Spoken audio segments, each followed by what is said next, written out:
our modern reality is shattering into millions of glowing, disconnected fragments. We are the first generation to live in a state of controlled amnesia, where truth is not destroyed, but simply buried under a constant, deafening collapse of digital noise. This feeling of artificiality is not an accident of the internet. It is an ancient script, a pattern of corruption that humanity repeats and upgrades every time the truth becomes too visible to ignore. The mechanism is evil Ghaybah, concealment through replication. Power structures bury the divine original by building a convincing fake directly over it, until the truth is eclipsed and eventually forgotten by the masses. These counterfeiters do not invent their own power. They extract a tiny fragment of the genuine truth, a sacred name or a holy ritual, and use it to animate a highly convincing but hollow replica. To escape this digital prison, we have to look past the screens and trace how this exact code of deception was written, failed, and patched across thousands of years. The first version of the counterfeit relied on direct confrontation. Pharaoh's magicians tried to defeat Moses' miracles with simple illusions in a public arena. But when the real miracle devoured the fakes, the entire system collapsed instantly. Direct power was too fragile. The counterfeiters learned to wait.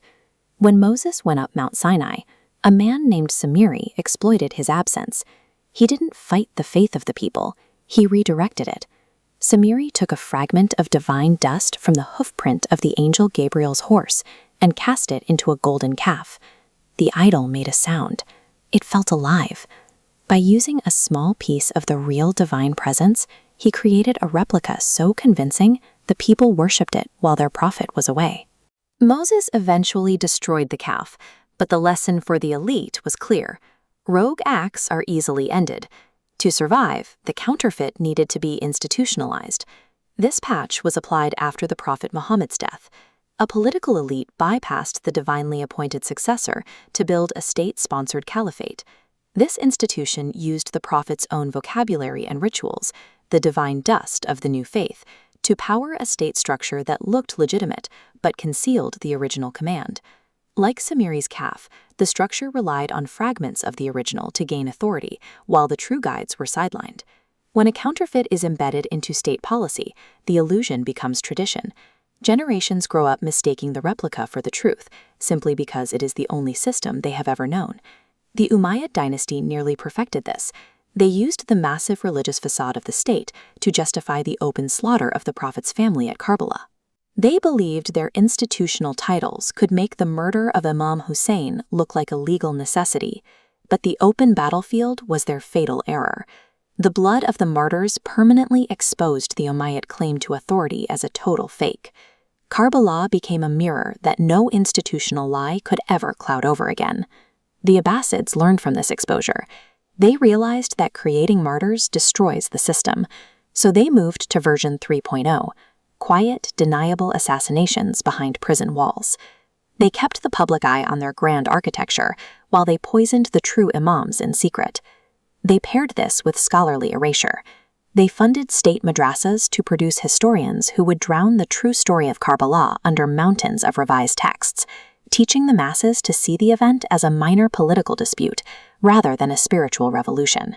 When physical violence fails, the counterfeit survives by controlling the academic source code. It forces a civilization to forget its own identity. Physical prisons and rewritten books were still vulnerable to the survival of a single oral tradition.